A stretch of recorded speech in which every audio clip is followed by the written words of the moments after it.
Real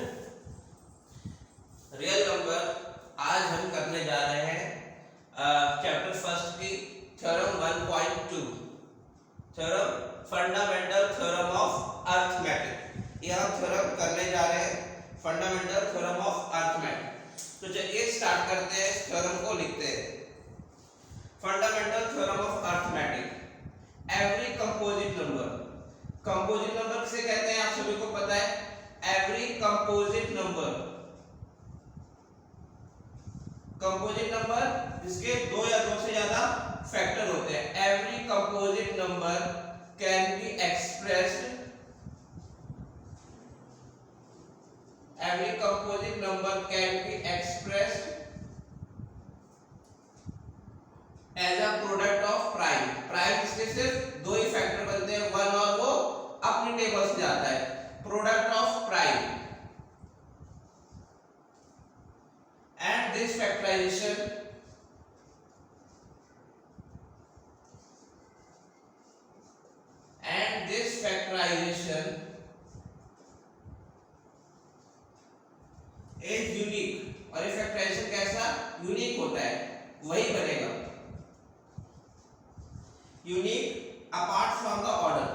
order क्या अलग हो सकता है, apart from the order in which the prime factor occur। उनका ऑर्डर मतलब अपार्ट फ्रॉम द ऑर्डर, इसका ऑर्डर अलग हो सकता है। in which the prime factor occur, ये क्या है हमारी फंडामेंटल थ्योरम है। in which the prime factor occurs, ये थ्योरम 1.2 है। Fundamental in which the prime factor occurs, fundamental theorem of arithmetic.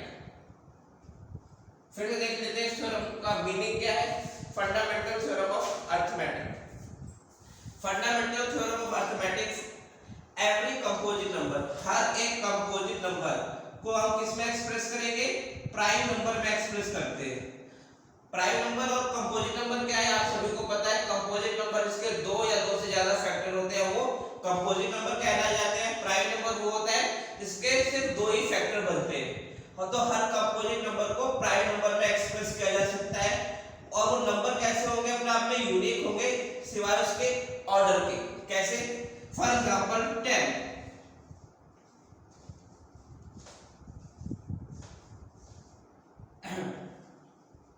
10 क्या है, कंपोजिट नंबर है।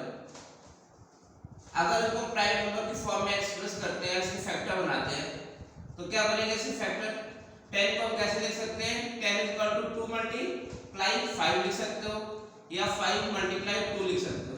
तो वही बोला है, every composite number can be express as product of prime, तो प्राइम फॉर्म में एक्सप्रेस किया जाएगा। दिस फैक्टराइजेशन, फैक्टराइजेशन कैसा यूनिक है, मतलब 2 है दोनों में 2 आया, 5 है दोनों में 2 आया, और 5 भी आया, मतलब क्या अलग होगा, ऑर्डर इसका अलग हो सकता है। ये क्या है, फंडामेंटल थ्योरम ऑफ अर्थमेटिक है। और इसको मैं रब कर देता हूं, और दूसरे इंपॉर्टेंट पॉइंट्स हैं वो भी हम लिखते हैं। एलसीएम, एलसीएम और एचसीएफ कैसे निकाला जाएगा। एलसीएफ बहुत निकाला है हमने, जो एनसीईआरटी में जो हमको दे रखा है हम उसको भी लिख देते हैं। HCF equal to product of the smallest power, product of the smallest power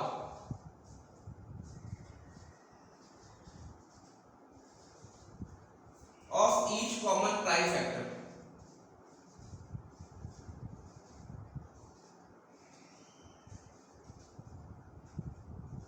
Each common prime factor in the number,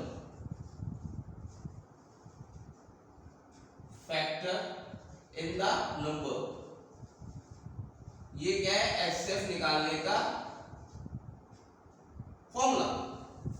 product of the smallest power, सभी जो हम नंबर है उनके जो प्राइम नंबर में एक्सप्रेस करेंगे, सभी की smallest power of each common, सभी कॉमन प्राइम फैक्टर की जो सबसे स्मॉलेस्ट पावर है वो उसको मल्टीप्लाई कर दिया जाएगा, और वो क्या निकलेगा उसका HCF. LCM, product of the smallest में जाएगा greatest power, product of the greatest power,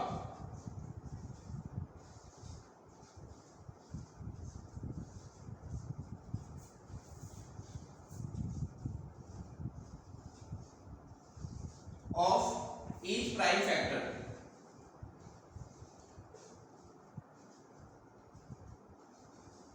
each prime factor involved in the number.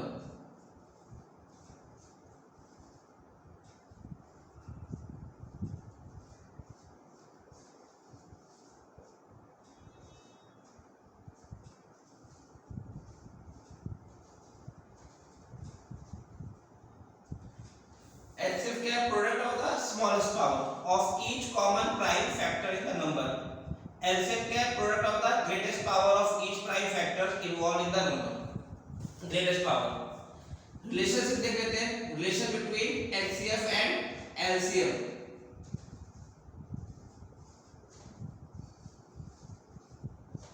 Relation between HCF and LCM,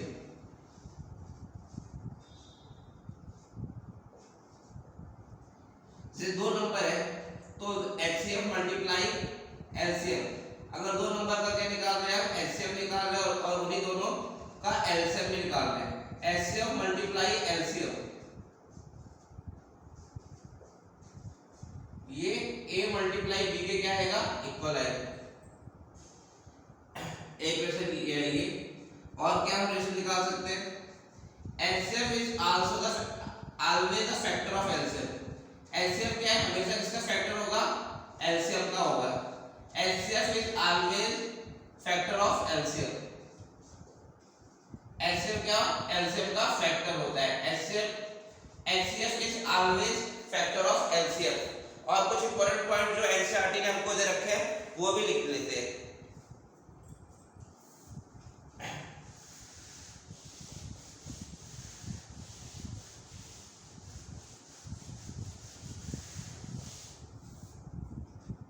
LCM of two natural number,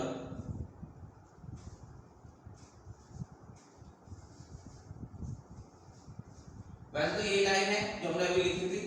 LCM of two natural number, दो natural number का LCM is always divisible by HCF।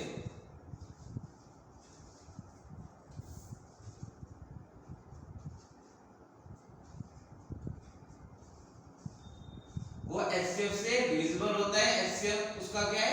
LCM का factor होगा। Same बात। और important point क्या है? अगर मान लेते हैं दो नंबर है, if D is the HCF of two natural number,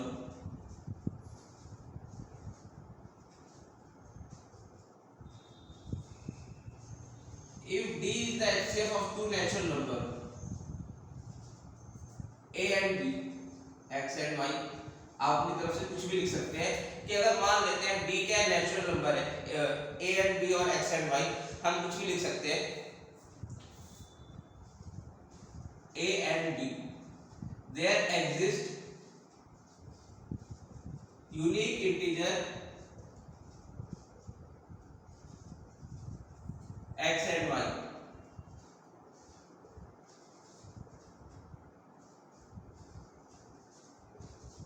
If D is the HCF of two natural number A and B, अगर D क्या है? HCF है टू नेचुरल नंबर का, तो यूनिक इंटीजर एग्जिस्ट करेंगे। वो यूनिक इंटीजर्स कौन से? X and Y, such that D is equal to X A plus Y B। ये हमारा दूसरा पॉइंट हो गया। ठीक है, इसके ऊपर क्वेश्चन आते हैं, उससे रिलेटेड हम क्वेश्चन भी करेंगे। D is equal to X A plus Y B, it definitely means that क्या, अगर LCM जो है वो हमेशा क्या HCF से डिवाइड होगा। अगर D क्या है? HCF आ रहा है तो उसको क्या है इस फॉर्म में लिख सकते हैं कि अगर A और B क्या है? कोई नेचुरल नंबर है और x और y से सॉल्व करके जो नंबर आएगा वो d x a plus Y B. यहाँ पे जो हमारा x और y क्या है, इंटीजर है, वो प्लस में भी हो सकता है और माइनस में भी हो सकता है। ठीक है,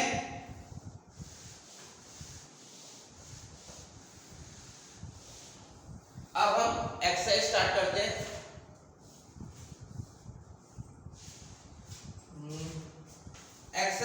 एक्सरसाइज 1.2।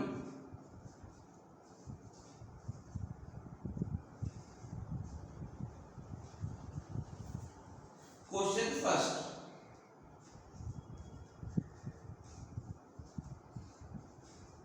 express each number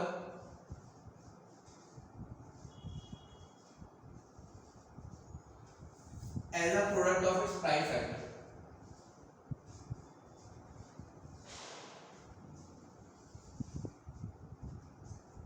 उसको प्राइम फैक्टर की फॉर्म में एक्सप्रेस करना है।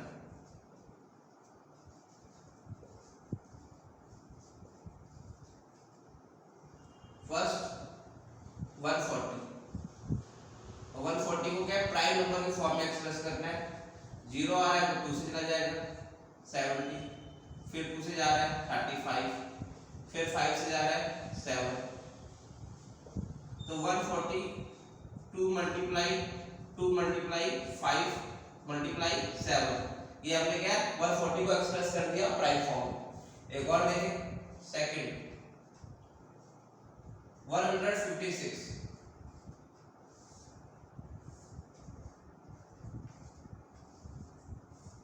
2 7 14 78,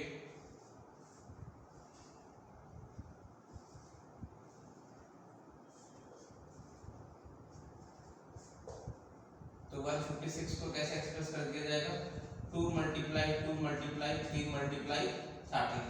देखो यहाँ पे भी सारे क्या है, प्राइम नंबर की फॉर्म में एक्सप्रेस किया, 156 को भी क्या है प्राइम नंबर की फॉर्म में हम एक्सप्रेस कर देते हैं। एक और देखिए,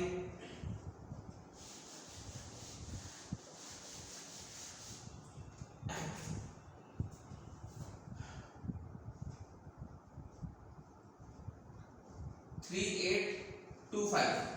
आपको पता ही चल रहा है कि यहाँ पे 5 आ रहा है तो किससे जाएगा, 5 से चला जाएगा। पिछली क्लासेस में आपने डिविजिबिलिटी देखी है, 5 आ रहा है तो 5 से डिवाइड करते हैं।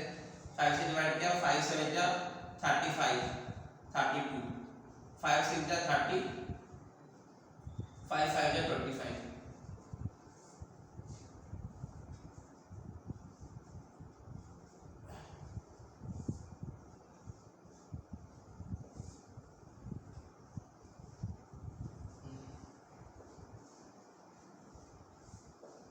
3825 को कैसे एक्सप्रेस कर दिया हमने, 5 मल्टीप्लाई 5 मल्टीप्लाई 3 मल्टीप्लाई 70।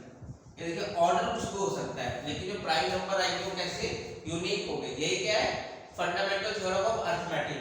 जब हम क्या है किसी कंपोजिट नंबर को एक्सप्रेस करते हैं तो क्या प्राइम नंबर में एक्सप्रेस होगा, और क्या उसका जो ऑर्डर है वो क्या हो सकता है, अपार्ट हो सकता है, अलग हो सकता है, लेकिन जो आएंगे वो यूनिक नंबर्स ही हैं। ठीक है, उनको ऑर्डर हम किसी भी ऑर्डर में लिख सकते हैं। आते हैं अपने अगले क्वेश्चन में।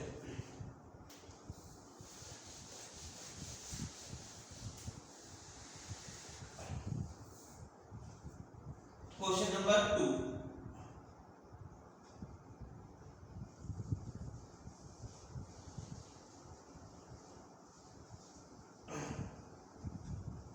Find the LCM and HCF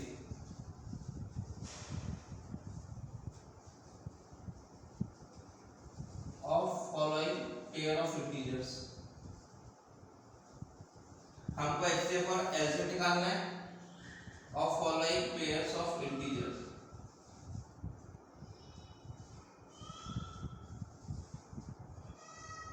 and verify, और वेरीफाई करते हैं, verify that LCM multiply HCF। जो LCM और HCF को मल्टीप्लाई करेंगे वो क्या है, product of the two number.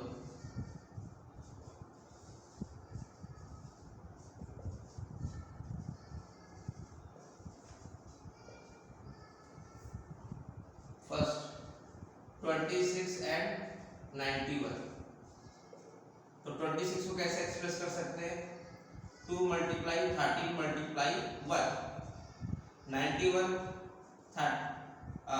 13 multiply 7 multiply 1। तो HCF क्या आएगा दो नंबर का? 13 13 कॉमन आ रहा है, 1 कॉमन कह सकते हो, 13 मल्टीप्लाई 1 वो क्या आ गया 13।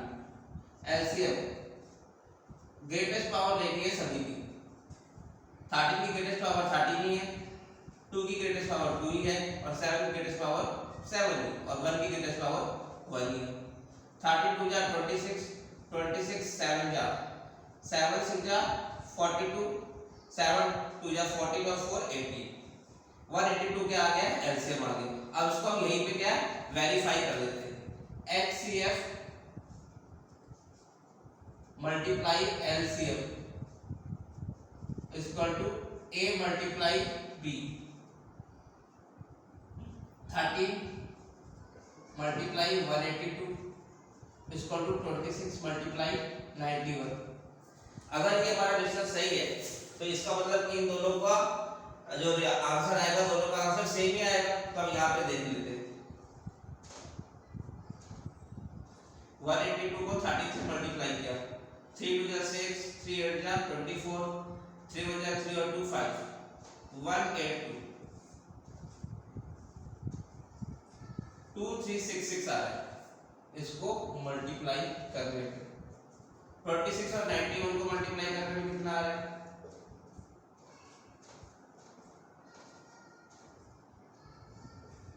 2366। और लेफ्ट हैंड साइड और राइट हैंड साइड कैसा इक्वल आ गया। तो हमने क्या कर दिया? इसको वेरीफाइड कर दिया, हेंस वेरीफाइड। ये क्या हो गया? वेरीफाइड हो गया। ये हमारा पहला क्वेश्चन आपको समझ में आ गया किस तरीके से किया है। इसमें क्या है? एलसीएम निकालना है, एचसीएफ निकालना है, फिर एचसीएफ और एलसीएम का जो रिलेशन था HCF multiply LCM equal to A to B, इसको वेरीफाई करके भी दिखाना था, जो हमने वेरीफाई कर दिया है। इसी के जैसा एक क्वेश्चन और देखते हैं।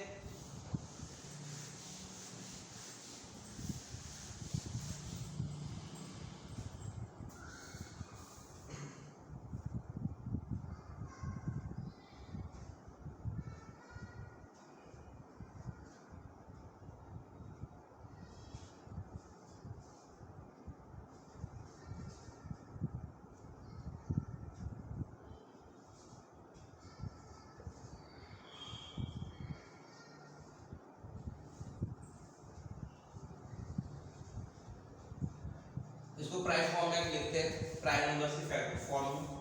336 2 1 जा 2, 13 2 6 जा 12, 16 2 8 जा 16 2, 2 8 जा 16, 2 4 जा 8,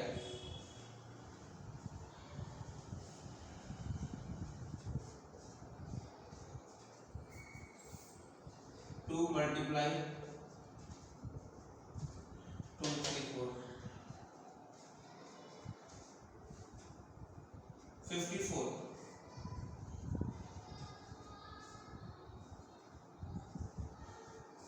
इस तरीके से हमने क्या 54, इसके भी क्या बना दिया हमने? प्राइम फैक्टर बना दिए। ठीक है। तो एक्सेप्ट क्या आएगा?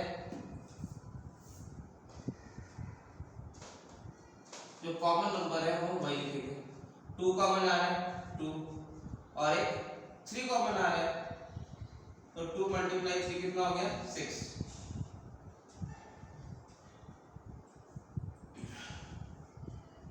एलसीएम क्या होगा? अब जो कॉमन है, फॉर एग्जांपल 2 यहाँ पर कॉमन है, आप लोग बाकी 2 का क्या होगा वो भी लेने पड़ेंगे। 2 मल्टीप्लाई 2 मल्टीप्लाई 2 मल्टीप्लाई 2, उसी तरीके से सारे 3 लेने पड़ेंगे, सभी ग्रेटेस्ट पावर लेंगे। कितना आ गया? 2 2 जा 4, 4 2 जा 8, 8 2 जा 16, 16 7 जा 112, 112 और 7 को मल्टीप्लाई करते हैं।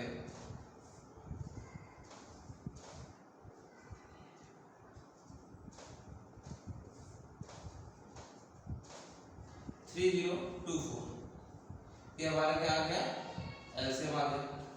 अब इसको वेरीफाई कर लेते हैं। एचसीएफ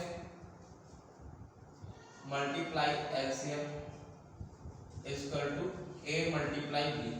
एलसीएम कितना है हमारा 6 है, एलसीएम कितना है 3024 है और 33654। वेरीफाई करते हैं। इसको 6 से मल्टीप्लाई किया, 6 4 जा 24, 6 2 जा 12 और 14, 18 144। इसको भी मल्टीप्लाई करके देख लेते हैं। 336 मल्टीप्लाई 54, 4 6 जा 24, 4 6 जा 12 13 14, 12 13 6 5 जा 30, 5 से 50 60 17 18, 5 से 50 16, 18144। इसका मतलब लेफ्ट हैंड साइड और राइट हैंड साइड इक्वल आ रहा है, वेरीफाइड हो चुका है। इट मींस रिलेशन बिल्कुल ठीक है कि एलसीएम और एचसीएफ का मल्टीप्लाई करेंगे तो product of two natural numbers के क्या आएगा, बराबर आएगा। ठीक है, तो हमारा यहाँ से क्वेश्चन नंबर 2 भी क्या सॉल्व हो गया है। अब इसी तरीके के क्वेश्चन आते हैं जहां पे हमको एचसीएफ या एलसीएम दे रखा होता है, ए और बी दे रखा होता है, इसमें एक नहीं दिया होता है, उसको हमको निकालना होता है। जैसे कि यहाँ क्वेश्चन देखिए, इसका आने के चांस बहुत होते हैं। गिवन दैट एचसीएफ हमको दे रखा है 306 और 657 9। हमको क्या करना है, फाइंड करना है एलसीएम।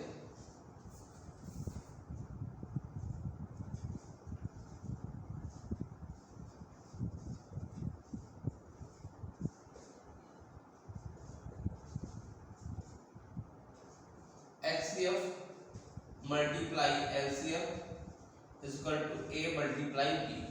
HCF कितना है 9 है, LCM क्या हमको निकालना है, और A और B कौन सा है 306 है और 657।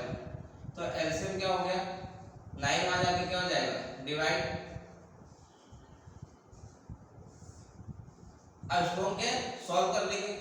इसकी 3 से जा रहा है, 3 3 जा 9, 3 1 जा 3 0 2, फिर 3 से जा रहा है, 3 1 जा 3, 3 3 जा 9 34, 657 मल्टीप्लाई 34,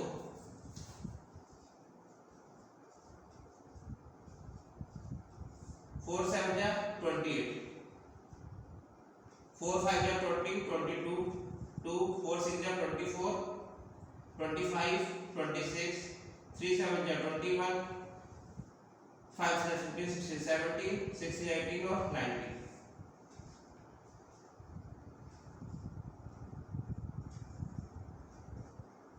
2 2 डबल 3 8। एक बार फिर से चेक कर लेते हैं। 4 7 जा 28, 4 5 जा 20 22, 2 कैरी, 6 4 जा 24 26, 3 7 जा 21, 2 5 6 15 17 19। तो हमारा आंसर आ गया 22338। ये क्या हमारा एलसीएम आ गया। इस तरह के क्वेश्चंस क्या है सीबीएसई में पूछ ले जाते हैं। एक नंबर में 1 वर्ड में भी इस तरह के क्वेश्चन आ सकते हैं।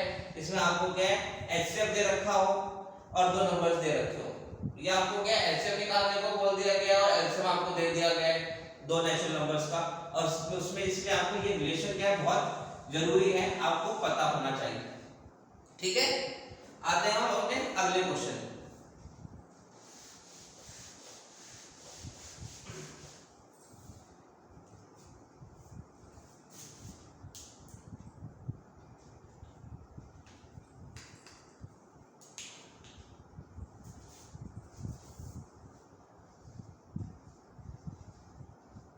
Check whether 6n can end with the digit 0. इस 6n क्या है, 0 पे कभी खत्म हो सकता है। For any natural number, n की वैल्यू कुछ भी रख सकते हो। For any natural number n, ये हमारा क्वेश्चन है कि हमको चेक करके बताना है कि ये 6n है, ये कभी 0 पे एंड हो सकता है, जैसे 10 जिन आखिरी में 0 आना चाहिए। अब यहाँ पे n की वैल्यू 1 2 3 4 कुछ भी रख ले, और उसके बाद आपको बताना है कि ये खत्म हो जाएगा कि किसी नेचुरल नंबर 5 रखने में, 6 रखने में। तो अगर हम देखते हैं,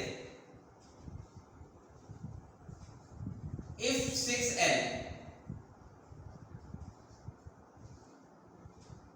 were to end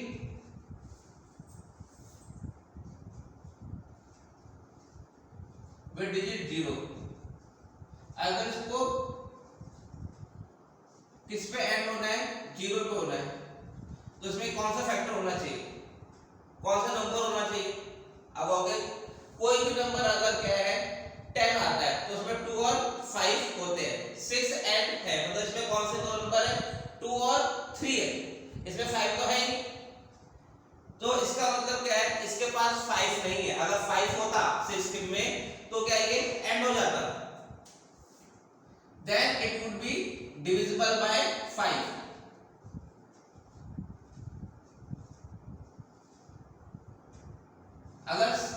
अगर 0 आ रहा होगा तो वो it would be divisible by 2 and 5। अगर कोई भी नंबर क्या है इसके आखिर में 0 आता है तो हम क्या देखते हो, वो 2 से भी डिवाइड होता है और 5 से भी डिवाइड होता है।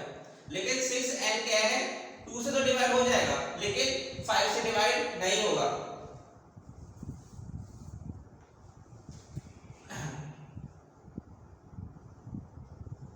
But it is not possible, ये पॉसिबल नहीं।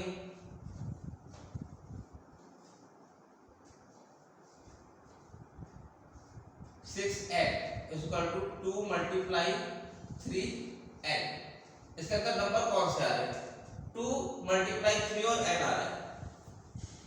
So only prime factorization,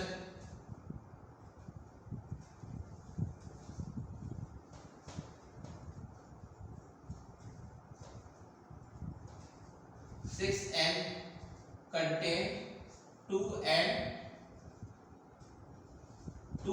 3, and according to fundamental theorem of arithmetic,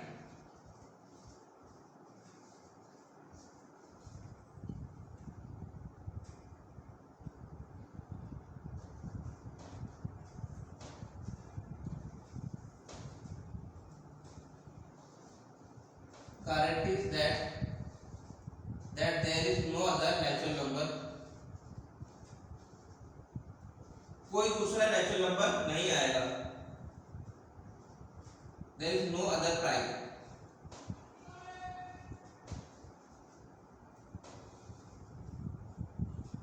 in the factorization of 6n।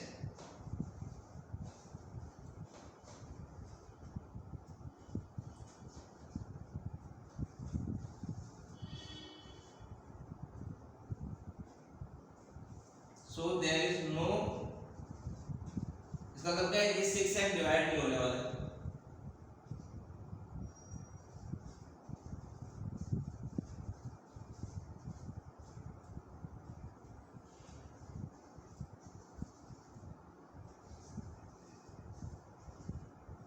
There is no natural number for 6n which end with digit 0।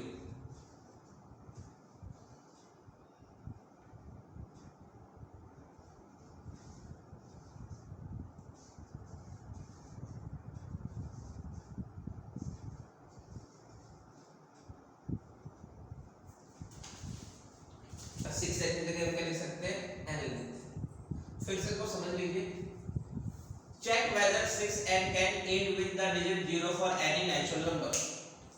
क्या है, कोई ऐसा natural number है जो क्या 0 पे एंड होगा। अगर 6n को 0 पे ऐड करना है तो क्या है 2 और 5 से डिवाइड होना चाहिए। इस लाइन का मतलब क्या है, जैसे कोई नंबर है 10, ये इसमें आखिर में 0 आ रहा है तो 10 के फैक्टर्स कौन से हैं 2 और 5। 30 है तो उसके अंदर भी किसके फैक्टर बन रहे हैं 2 बन रहा है 5 बन रहा है 3 बन रहा है। एक मतलब वो 2 से भी डिवाइड होगा और 5 से भी डिवाइड होगा। If 6n were to eat with digit 0 then it would be divisible by 2 and 5। वो 2 और 5 से डिविजिबल होना चाहिए but it is not possible. क्यों पॉसिबल नहीं है, 6 के फैक्टर क्या है 2 मल्टीप्लाई 3, ये 5 से डिवाइड कैसे होगा। So prime factors of 6 and contain 2 and 3 and according to fundamental theorem of arithmetic, तो फंडामेंटल थ्योरम है अरिथमेटिक की, वो गारंटी देता है कि और दूसरा प्राइम नंबर आएगा नहीं। तो there is no natural number for n which end with digit 0। इसलिए कोई नेचुरल नंबर नहीं है n में कि जो उसको 0 पे एंड कर देगा, उस पे 5 का होना बहुत जरूरी है। ठीक है, if 6n were to end with digit 0 then it would be divisible by both 2 and 5। ऐसा नहीं कि 2 से डिवाइड, दोनों से डिवाइड होना बहुत जरूरी है। और 6n में क्या है 2 और 3 आते हैं, 2 और 3 आ रहा है तो 2 से डिवाइड हो जाएगा, लेकिन 5 से डिवाइड नहीं होगा। 3 भी डिवाइड हो सकता है ना 2 हो सकता है। So 6n contain only 2 and 3 and according to fundamental theorem of arithmetic, ये गारंटी देता है कोई और प्राइम नंबर आएगा नहीं, तो कोई नेचुरल नंबर नहीं है जो कि 0 से एंड करेगा।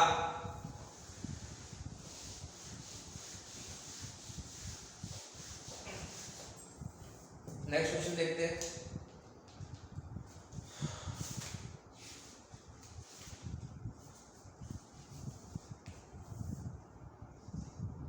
Explain